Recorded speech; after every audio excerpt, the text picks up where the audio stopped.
Polit bureau సభ్యుడు యనమల రామకృష్ణుడి నేతృత్వంలో 3 పార్టీల నాయకులను సమన్వయపరుస్తూ ప్రత్యేక కార్యాచరణ రూపొందించే దిశగా ముందడుగు వేశారు.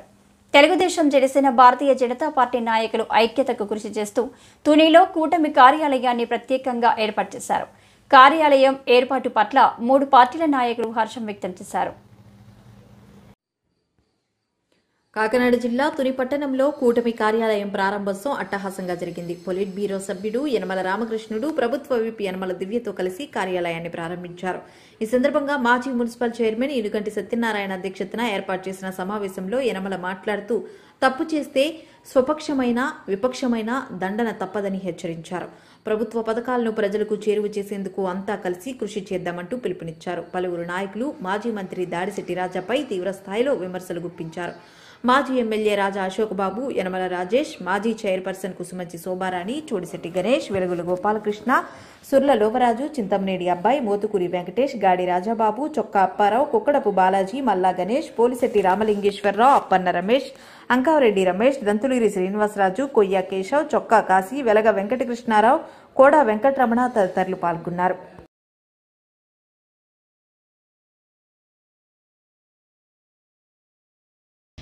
మనం అధికారంలో ఉన్నా అధికారంలో లేకపోయినప్పటికీ కూడా మన ధ్యేయం ఎప్పుడు కూడా మన నియోజకవర్గ ప్రజలను బాగు చేయడం, మన నియోజకవర్గాన్ని అభివృద్ధి చేయడం, మన నాయకులతోటి సఖ్యతగా ఉండడం,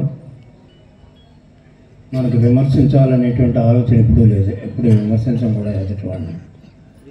రాష్ట్ర లెవెల్లో జరుగుతున్నటువంటి రాజకీయాలు దాంట్లో పసుంటేనే విమర్శిస్తాం ఎప్పుడు కూడా. అందుకనే నేను మాట్లాడితే సమాధానం చెప్పరు ఎవరు. అది వేరు.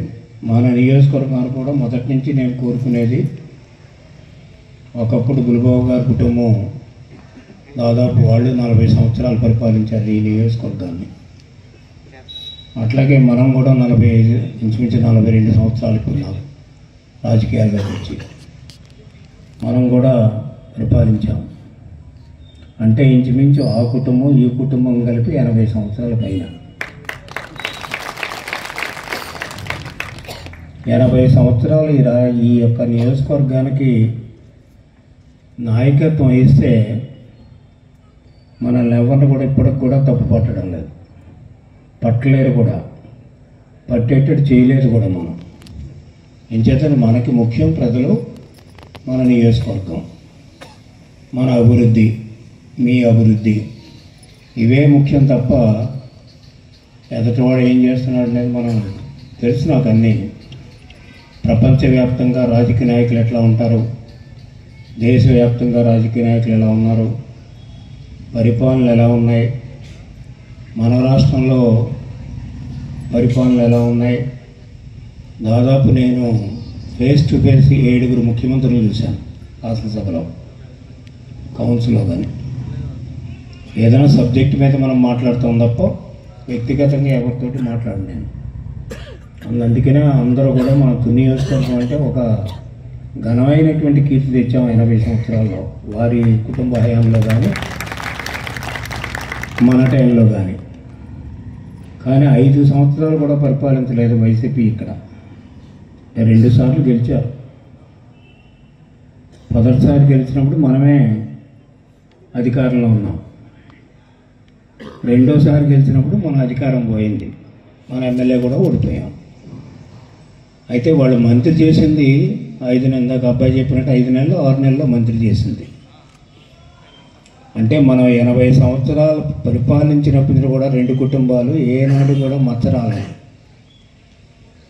5 నెలలు మంత్రి చేస్తే తుని అంటే పేపర్లో ఫ్రంట్ పేజీలో పడుతుంది. దేని గురించి, మంచి గురించి పడడం లేదు. అది దోచేశారు, ఇది దోచేశారు, లేకపోతే ఇక్కడ అయిపోయింది. నిన్న కూడా చూసి ఉంటారు కొలిమేరులో 50 క్వింటాల బియ్యం స్మగ్లింగ్ చేస్తున్నారు. ప్రూవ్ అయింది ఆల్రెడీ. మనం ఎవరిని కూడా హింసించడం లేదు. అలా అని తప్పు చేస్తే వదిలే ప్రసక్తే లేదు. మీరు తప్పు చేసిన వదలను, వాళ్ళు తప్పు చేసిన వదలను. అదే నా యొక్క సూత్రం. నేను మొదటి నుంచి కూడా పార్టీలో కూడా అదే చెప్తాను. అందుకనే పార్టీలో కూడా గౌరవిస్తారు. ఎంచేతంటే మనం రాజకీయ నాయకుడు అంటే దోచుకోవటానికి కాదు, ప్రజలకు సర్వీస్ చేయడానికి. ప్రజలకు ఎవరైతే సర్వీస్ చేస్తారో వాళ్ళు ప్రజల గుండెల్లో ఉండిపోతారు. నిన్నే చెప్పాను అంబేద్కర్ గారి వర్ధంతి సందర్భంగా.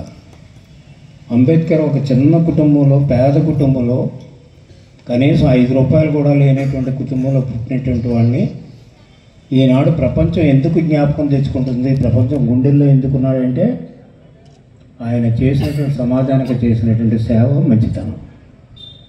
ఇటువంటి మంది చాలామంది ఉన్నారు. అంచేత మంచిని ఆదర్శంగా తీసుకోమంటున్నారు, చెడును ఆదర్శంగా తీసుకోకూడదు. ఎప్పుడు కూడా చెడును ఆదర్శంగా తీసుకుంటే మీరే చెడిపోతారు. ఇక్కడ కొంతమంది అనుకోవచ్చు డబ్బులు అడ్డంగా సంపాదించవచ్చు కదా అని. మీరు అడ్డంగా డబ్బులు సంపాదించడం మొదలెడితే మీ పిల్లలు కూడా అలాగే మొదలెడతారు, మీ కుటుంబం కూడా అలాగే నాశనం అయిపోతుంది. ఇవన్నీ చరిత్రలో ఉన్నాయి, రాజకీయాల్లో కూడా అనేకం ఉన్నాయి. అంచేత ఏమంటే నేను ఎవరిని కూడా సంపాదించుకోవద్దని అనడం లేదు. సంపాదించుకోండి, ధర్మ మార్గంలో సంపాదించుకోండి. ఇలా ప్రభుత్వం ఇచ్చినటువంటి పథకాలన్నీ కూడా మనం తీసుకోవాలి. అభివృద్ధి, రాష్ట్రం అభివృద్ధి చెందాలి, నియోజకవర్గం అభివృద్ధి చెందాలి, నియోజకవర్గంతో పాటు మీరందరూ కూడా ఆర్థికంగా అభివృద్ధి చెందాలి. అదే నా సూత్రం అనేది కూడా మీకు ఈ సందర్భంగా. అందరికీ నమస్కారం. వేదిక మీద మీకున్న పెద్దల నాన్నగారికి, అలాగే అశోక్ బాబు గారికి, ఇతర ముఖ్య నాయకులకు, తుని నియోజకవర్గ కూటమి నాయకులకు, కార్యకర్తలకు, ఇక్కడ విచ్చేసినటువంటి మీ అందరికీ కూడా నా నమస్కారం. ముందుగా తుని నియోజకవర్గ ప్రజలందరికీ కూడా నా కృతజ్ఞతలు, ధన్యవాదాలు. ఎందుకంటే ఇవాళ మీరిచ్చిన ఆశీర్వాదంతో నాకు గవర్నమెంట్ విప్పుగా పదవి ఇచ్చారు శ్రీ నారా చంద్రబాబు నాయుడు గారు. అందుకు వారికి కృతజ్ఞతలు. మీ అందరికీ కూడా పేరు పేరున నా ధన్యవాదాలు, నా నమస్కారాలు. ఇవాళ రోజున మనం కూటమి కార్యాలయం అనేది ఏర్పాటు చేసుకున్నాము. ఇదంతా మీ కార్యకర్తలందరికీ కూడా ఒక పండగ లాంటి దినోత్సవం ఇవాళ, అవునా కదా? మనం అంతా అభివృద్ధి, సంక్షేమం దిశగా పోతున్నాము. అలాగే ఏ తుని టౌన్ సంబంధించి ఏ అభివృద్ధి సంక్షేమం పనులైనా ఇవాటి నుంచి ఈ కార్యాలయం నుంచే నడుస్తాయి. ఇక్కడ నుంచి రేపటి నుంచి అందరూ కూడా నాయకులు అందరూ కూడా అందుబాటులో ఉంటారు. ఏ సమస్య ఉన్నా వచ్చి ఇక్కడ మీరు రిప్రజెంటేషన్ ఇవ్వండి, తప్పకుండా మేము ఆ సమస్యని పరిష్కరించే ప్రయత్నం కూడా చేస్తాము. అలాగే ఇవాళ ఓపెనింగ్ సందర్భంగా మన కూటమి నాయకులు, కార్యకర్తలు అందరికీ కూడా పేరు పేరున అందరికీ నా శుభాకాంక్షలు. మన ఎన్డీఏ కూటమి ప్రభుత్వం ఏర్పడి దాదాపు 6 months అయిపోయింది. ఈ 6 months లో మనం 150కి పైగా చాలా అభివృద్ధి సంక్షేమ పనులు ఎన్నో చేపట్టాము. అందులో పెన్షన్స్ అవనియండి, అన్నదానం క్యాంటీన్ కానివ్వండి, ఇలా చెప్పుకుంటా పోతే ఎన్నో. నాకు మీటింగ్ లో బాబు గారు చెప్తానే ఉంటారు 150 పనులు చేసామమ్మా మనం అని. ఇప్పుడు ఆ లిస్ట్ అంతా చదివితే మీరు ఇక్కడే నిద్రపోతారేమో. 150 పైగా మనం పనులు చేసాము. అలాగా మనం ప్రజల ఆశీర్వాదంతో ఈ పనులు కూడా మనం అన్ని పూర్తి చేసుకుంటా పోవాలి. పెన్షన్కి వచ్చేస్తే కేవలం మన తుని నియోజకవర్గంలోనే దాదాపు 38,038,000 పెన్షన్లు మనం పంచుతున్నాం. అన్ని రకాల పెన్షన్లు దాదాపు 18+ కోట్ల రూపాయలు పంచుతున్నాం మనం ఇవాళ కేవలం మన తుని నియోజకవర్గంలోనే. అలాగే ఎన్ఆర్జీఎస్ ద్వారా మనం ఇప్పటి వరకు 20 కోట్ల దాకా తీసుకొచ్చాం. ప్రతి గ్రామంలో చిన్నపాటి రోడ్ అయినా వేయాలి, మన హయాంలో చిన్నపాటి అభివృద్ధి అన్న ప్రతి గ్రామంలో జరగాలని చెప్పేసి ప్రతి గ్రామానికి మనం డబ్బులు ఇవ్వడం జరిగింది. ఆ పనులు కూడా ఇప్పటికి ఫైనల్ స్టేజ్కి వచ్చాయి. రేపు జనవరికి మొత్తం పూర్తయిపోతాయి కూడా. మళ్ళీ ఎన్ఆర్జీఎస్ ఫండ్స్ తెచ్చుకుందాం, మళ్ళీ అలా అభివృద్ధి చేసుకుంటూ పోదాం. అలాగే అన్నా క్యాంటీన్ ఒకటి మనం ఓపెన్ చేసాం. త్వరలో రెండోది కూడా వచ్చే అవకాశం కూడా ఉంది. నేను దాని గురించి కూడా ప్రయత్నం చేస్తున్నాను. నెక్స్ట్ వచ్చేసి మన తుని ఏరియా హాస్పిటల్. ఇప్పుడు మీరందరూ ఇక్కడ హ్యాపీగా ఉన్నారా? తుని ఏరియా హాస్పిటల్ 2 RO ప్లాంట్లు కూడా మళ్ళీ పెట్టేస్తున్నాము. అది కూడా చాలా డెవలప్మెంట్ ప్రోగ్రెస్ పనిలో ఉంది. మేము పేషెంట్స్ తోటి కూడా మాట్లాడాను, వాళ్ళందరూ కూడా కొంచెం హ్యాపీగా ఉన్నారు. అమ్మ ఇంత ముందు కన్నా ఇప్పుడు చాలా బాగుంది, ఇలానే కొనసాగించండి డెవలప్మెంట్ అని చెప్పేసి. మొన్న అసెంబ్లీలో కూడా నేను మాట్లాడాను, మన థైరాయిడ్ యూనిట్ కానీ MRI స్కాన్ సెంటర్ కూడా, దానికి కూడా ప్రభుత్వం కూడా పాజిటివ్ గానే నాకు సమాధానం ఇచ్చారు. అది కూడా తొందరలో వస్తుంది, అది కూడా మన ఏరియా హాస్పిటల్కి. నెక్స్ట్ వచ్చేసి తుని రాజా పార్క్. ఈ రాజా పార్క్ అనేది మోడర్నైజేషన్ అవుతుంది. దారిలో వచ్చేటప్పుడు కూడా నేను చూశాను, వాల్ అంతా చక్కగా నీట్ గా బిల్డ్ అయింది, అది కూడా మంచి ప్రోగ్రెస్ లో కూడా ఉంది. నెక్స్ట్ వచ్చేసి తుని నర్సింగ్ కాలేజ్. ఏదైతే నేను ఎలక్షన్ అప్పుడు వాగ్దానం ఇచ్చానో తప్పకుండా నేను వచ్చాక నర్సింగ్ కాలేజ్ తీసుకొస్తానని, అది ఫైనల్ స్టేజ్కి వచ్చింది శాంక్షన్ కి. సో మనకు ఒక నర్సింగ్ కాలేజ్ అనేది వస్తుంది, ఆడపిల్లలు కూడా చక్కగా అభివృద్ధి ఎంప్లాయ్మెంట్ జనరేట్ చేస్తా. అది నర్సింగ్ కాలేజ్ వచ్చేసి ఇది ఒక అభివృద్ధి దిశగా మనం అందరం పోతాం. నెక్స్ట్ వచ్చేసి తుని చాలా రిక్వెస్ట్ వచ్చింది నాకు, తుని సెకండ్ అండర్ పాస్. ఈ అండర్ పాస్ కి కూడా ఎంపీ గారిని కలవడం జరిగింది, వారికి రిప్రజెంటేషన్ అందించాము. పార్లమెంట్ లో సెషన్స్ అవుతున్నాయి కాబట్టి దీన్ని ప్రస్తావించాలని కూడా మేము కోరాం వారితోటి. అలాగే వందే భారత్ ది అన్నవరంలో స్టాప్ కూడా కోరాం. మన చుట్టుపక్కల చాలా పిలిగ్రిమేజ్ సెంటర్స్ ఉన్నాయి కాబట్టి ఆ వందే భారత్ స్టాప్ కూడా అన్నవరంకి కోరాము. అలాగే ఇంకొచ్చేసి ఇంకా రోడ్స్, డ్రైనేజ్, శానిటేషన్, ఇంకా డ్రింకింగ్ వాటర్, ఇవన్నీ కూడా వచ్చే 4 ఏళ్లలో తప్పకుండా మేము చేపడతాము. ఇవన్నీ ఈ యాక్షన్ ఓరియంటెడ్ కార్యక్రమాలు మేము తీసుకుంటున్నాం. ఇప్పటికే చాలా ఊళ్ళలో నేనే వాటర్ ట్యాంక్ ఓపెన్ చేశాను, ఇంటింటికి మంచినీరు అందించడం కూడా జరుగుతుంది. ఇలానే ఈరోజు ఒక గొప్ప కార్యక్రమం ఈరోజు ఇక్కడ మనం ఏర్పాటు చేసుకున్నాం. మరి తుని నియోజకవర్గంలో మనకు జరిగినటువంటి ఎన్నికల్లో మనందరి యొక్క సహాయ సహకారాలు ఉన్న మన నియోజకవర్గ శాసనసభ్యులుగా శ్రీమతి యనమల దివ్య గారిని మనం గెలిపించుకోవడం జరిగింది. మరి మనందరికీ కూడా గౌరవనీయులు పెద్దలు, మనందరికీ